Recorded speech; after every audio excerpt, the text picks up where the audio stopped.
Hello and welcome. You're watching France 24, and today we're bringing you a special debate in cooperation with the World Economic Forum.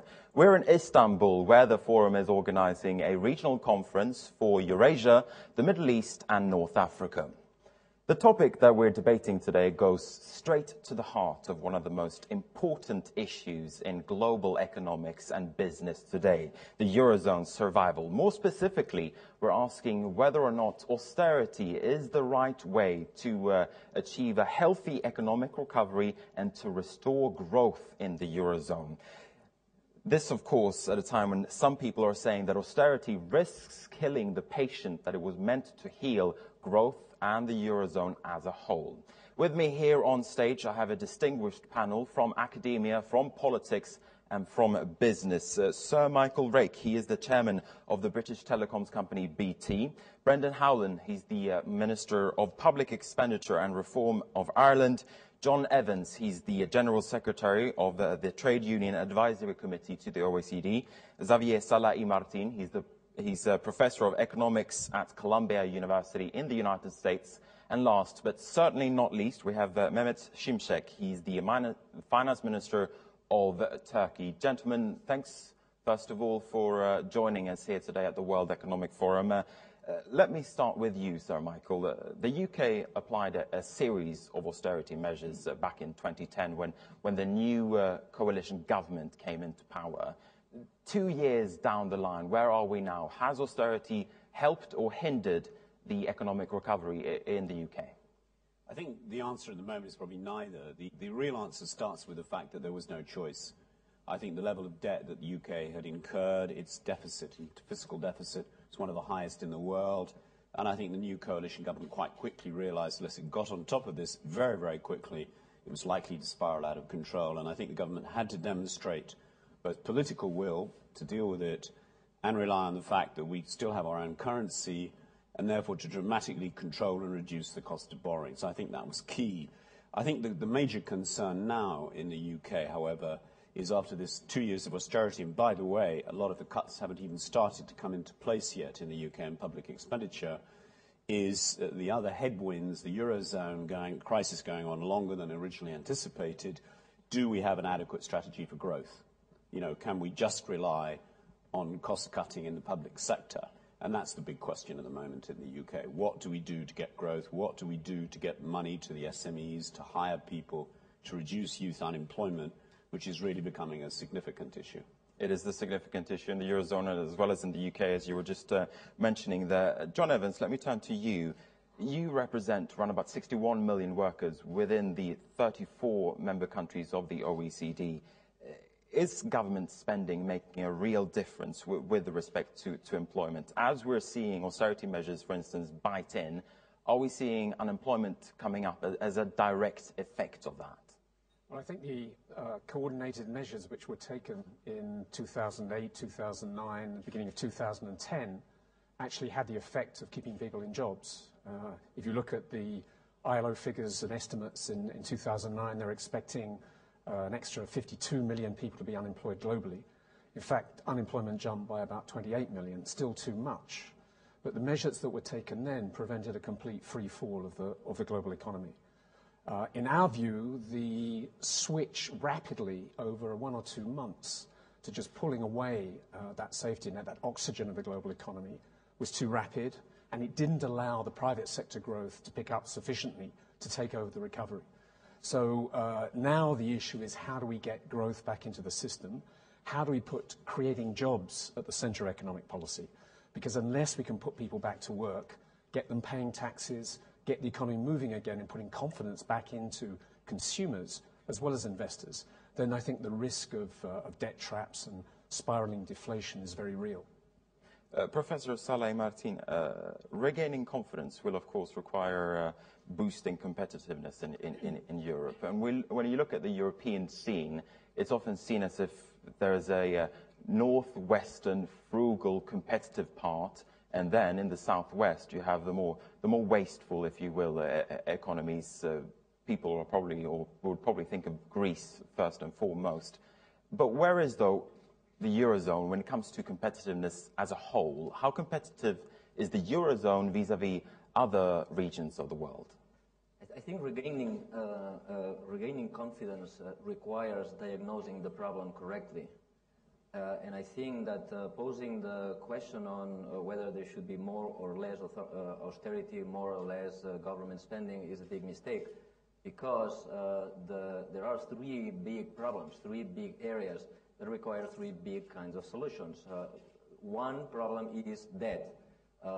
Public debt, private debt, bank debt, that problem should be addressed if we want to save European problems. Second is deficits. Third is economic growth. These are three different problems. Of course, they are related.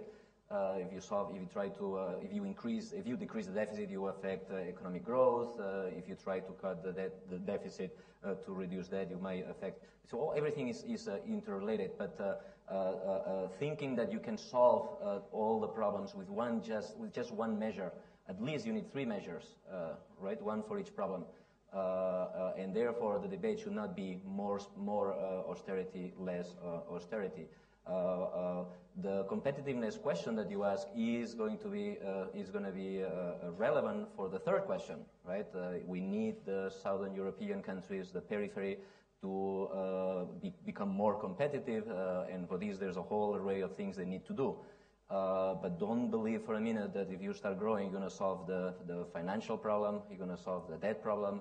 Those require separate solutions. I just want to go back to a point that you, Sir Michael, brought up before, that Britain back in 2010 didn't really have a choice when it comes to austerity measures. I suppose one could argue that the Eurozone is in much the same seat as Britain was two years ago. Minister Howland from Ireland, what do you say about that? I was just wondering whether my country falls into your northwestern frugal countries or your southern... You're the exception that proves the rule, perhaps. Well, I hope we've been neither. I think we were the poster boy for economic growth through the Celtic Tiger times. At fora like this, Ireland was the country pointed to. The core of our problem was a banking issue and the nationalising of a banking debt. And that recapitalising of the banks in Ireland cost 40% of GDP, or 64 billion euros. And that's a mistake that we have to reflect upon now into the future. We have to balance our budget. So the issue of fiscal consolidation is one that has to be faced. But I don't think the issue of fiscal consolidation and growth and job creation and stimulus are mutually exclusive. We have to have twin-track strategies. We have, in Ireland, I suppose, the perfect example. We have a dynamic industrial base. We have growing exports, but we have a very flat domestic economy because of the quantum of money that we have sucked out, in real terms, probably more than any other country since 2008. So we need stimulus back to give people confidence again to spend, and Europe needs to have that strategy. From our own perspective, I welcome the new focus on growth, certainly since the election of François Hollande. I think it has gained enormous traction in Europe, and we need to have that put into concrete measures now, specifically issues like having more paid-in capital to the European Investment Bank. Countries such as my own, where it is very difficult for the sovereign to borrow because of our impaired status, needs to be assured that we can have actually drivers for economic stimulus that will create jobs in the medium term. We need to look at the issue of recapitalising of the banks, and hopefully the European Stability Mechanism itself should be doing that, so it's not impairing the sovereign as we repair the banking system. And of course, President Barroso has talked about the reassignment, for example, of structural funds. There is a variety of real measures that are urgently needed now. I think we've talked about it long enough, and the response seems to be incremental always in the European Union, and indeed in the international community. We need to have a clear strategy now that can overcome the challenges faced by a number of countries whose essential economics, like my own, are very robust. You speak there about real measures, and I suppose Turkey is a country that has come up with those real measures, because last year we saw economic growth of some 8.5% in Turkey. Finance Minister Şimşek, what are you doing right, and what can the Eurozone learn from you? Well, circumstances may certainly be a bit different, but we've gone through quite a bit of adjustment in early 2000, from 2000, 2001 onwards. Our adjustment was actually very large. We had annual primary surpluses in tune of 6.5% of GDP for quite a few years. So I think through that fiscal adjustment, there was a boost to confidence. Private sector investments, private spending has increased. There was a crowding in effect. But that was because we were fully penalized for irresponsible fiscal policies of 1990s. The problem with Eurozone is that because some of the those countries that had poor fiscal positions were not penalized. They had access to capital at very low rates. At the peak, we had real interest rates in this country prior to fiscal adjustment at almost 20-25% real interest rates. So we were fully penalized. So what happened was, as soon as we start austerity, there was a boost to confidence. So a virtuous circle started. Essentially, as a crowding in effect, private sector investments, private spending increased. So public sector retrenchment did not mean weaker banking sector, did not mean high jobless rates. In the case of Europe, of course, you have a combination of problems. You've got banks that are already troubled because of toxic assets, real estate bubbles, and of course, the value of government papers that they hold has collapsed. So the banks are weak, and governments are relatively, obviously, fiscally, some governments are in difficult positions. So you really need some outside help. In the case of Turkey, if you go back to 2000, 2001, we secured help from the IMF, but also we did very painful adjustments. So pain at that time, was sold to people saying pain today, growth tomorrow, rewards tomorrow. But in the case of Europe, it looks like pain today and pain tomorrow, literally, because there is deleveraging by private sector. Banking sector is weak because of other reasons that I explained. And of course, governments are pushing for austerity. So that means lower economic activity. External backdrop is not as strong as it used to be. So you've got a combination of weak domestic demand on the back of deleveraging by private sector, fiscal austerity by governments, and of course weaker banking sector, which means higher jobless rates, falling economic activity, and actually you're not gaining anything. Fiscal austerity is not fixing problem. Europe needs growth, but for growth to start, you need a significant boost, an external boost. That's why the argument for a bank bailout by a European fund, for government, I know there is moral hazard and all kind of issues, but essentially there is clear need for support from outside, whether that is Germany, whether it's a combination of other funds. Clearly, something has to be done. I saw several nods there as you were speaking, Minister Şimşek. John Evans. I think there's a difference between an individual economy which is faced by a fiscal crisis, where you can take measures which regain confidence, bring down interest rates, and get the economy growing again, particularly if you've got a flexible currency. I think you can't do that at a continental level, which is such a large component of global GDP. So one size doesn't fit all.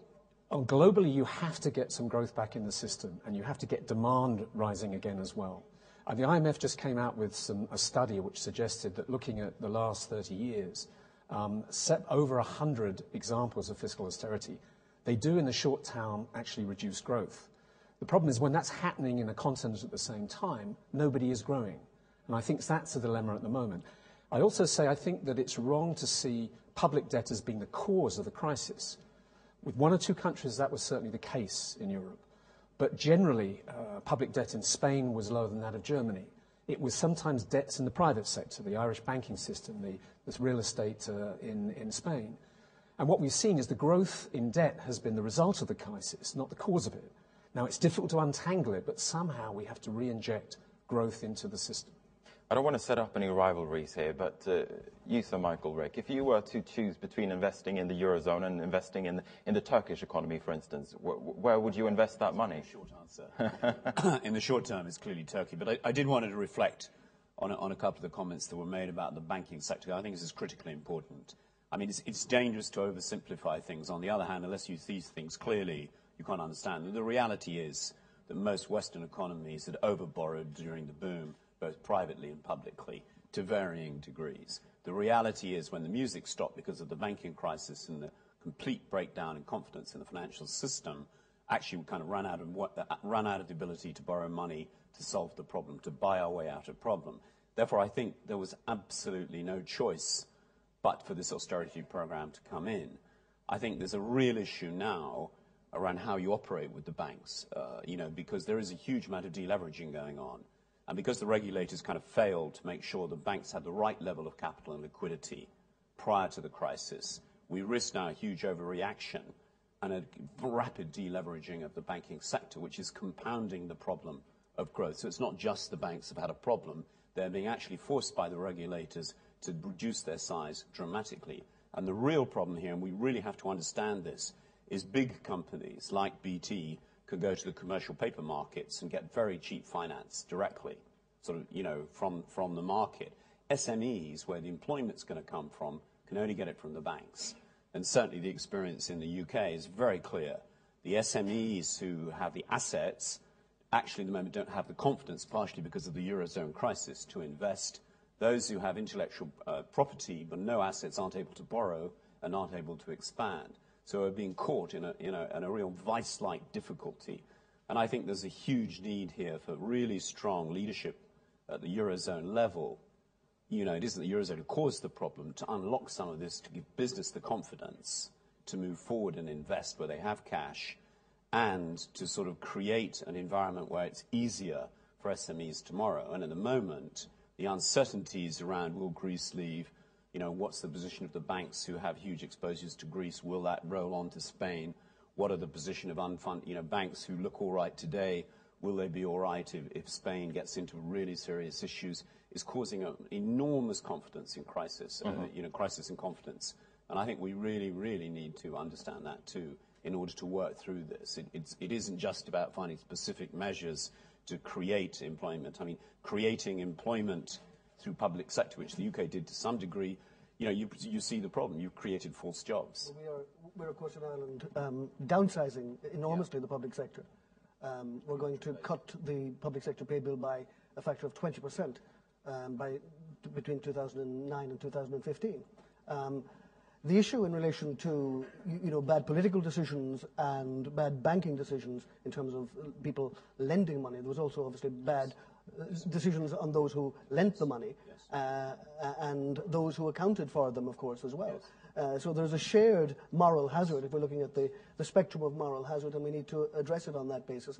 But Sir Michael is absolutely right in relation to the issue of access to money in an economy such as the one I am living in is extremely important. And while lots of SMEs actually do want to invest now, and the banking system is telling us that there is money available, when you drill down, it's very hard. The conditionality of accessing that money is such that, in reality, for many SMEs, it's not possible. And we need to have a strategy that allows businesses to have access in the medium term to survive and in the medium term to thrive. Professor Saleh Martin. Yes, I think we should not forget that every single economic theory in the history of the world says that if you increase taxes in the middle of a recession, and I'm talking about Keynesians, I'm talking about classics, I'm talking about lunatics, everybody agrees that if you increase taxes in the middle of a recession, the recession worsens. If you reduce spending in the middle of a recession, the recession worsens, okay? So nobody believes that magically the opposite will happen. Now, it might be very necessary to start austerity programs in the middle of recession, but everybody remember that this will, at least in the short run, worsen the problem. Now, all these textbooks at the same time also tell you that there are other kinds of policies that you can engage in when the fiscal policy is not available. We're talking about monetary policy, we're talking about exchange rate policy, and we're talking about supply side policies. That's why I was saying earlier that we shouldn't just engage in the debate more or less austerity. Maybe austerity is necessary, but this is not excuse for not doing anything else. Why aren't we playing with monetary policy? Why aren't we playing with exchange rate policy? Why are we taking so long to engage in supply or competitiveness policies? Point number two, I want to take issue on the problem of the fiscal problem of Spain. Spain had a fiscal problem even though it was not in the data. Spain had a real estate bubble, and therefore the tax revenue was transitorily high. And when the tax revenue was very, very high for a short period of time, the government increased spending permanently. Then, of course, the bubble bursts, tax revenue goes down, you stay with a huge spending, and the deficit arrives. And also, Spain had a real big private debt bank problem. Government made a big mistake of, the same mistake as Ireland, of saying we will save all the banks. When you say that, immediately all the debt of all the banks becomes public debt. And therefore, the real government debt is really, really big because it's coming. In the next few weeks, we will see how big the government debt actually was. All right, we're going to take a short break now. Thank you very much, gentlemen. Do stand by for us because we will come back straight to this debate. As I said, we're going to take a short break now, and we'll be back right after the news. Do stay with us here on France 24. By the magic of television, we shall now resume this debate in a moment. I shall just walk up to this mark right here on the floor.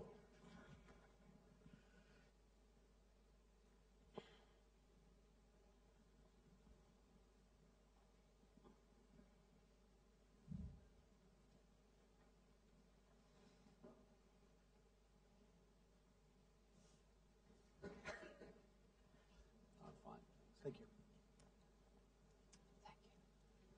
Merci.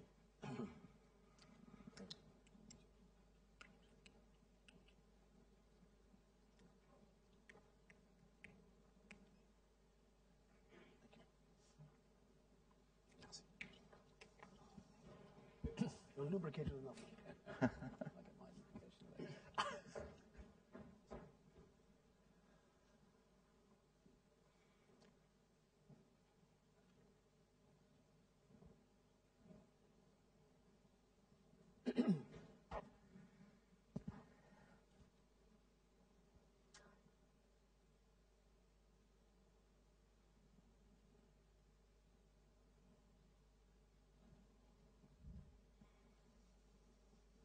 Just waiting for the go-ahead in my ear. TV presenter does nothing except for unless someone speaks into his ear.